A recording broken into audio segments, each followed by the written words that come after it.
মহাশিবরাত্রি। জানো ভগবান শিব আমাদের কি শেখায়? শিব কথার অর্থই যে মঙ্গলময়। সব সময় মঙ্গল চাওয়া উচিত। আমাদের জীবনটাও যে তারই দান। আমরা যেই শরীর নিয়ে অহংকার করি সেই শরীরটাও আমাদের নয়। আমরা এই সংসারে এসেছি শুধু রঙ্গ দেখিয়ে যাওয়ার জন্য, কিছুদিনের রঙ্গমঞ্চে নাটক করার জন্য। ব্যাস, এই মানব জীবনের স্বাদটুকু নেওয়ার জন্য।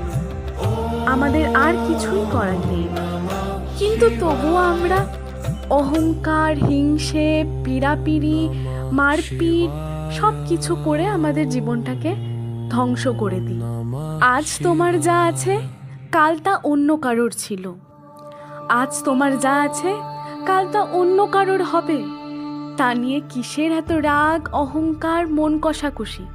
তাই সবাই মিলে চলো বলি, হর হর মহাদেব। ওম হং জুম স মা মৃত্যুর্মালয়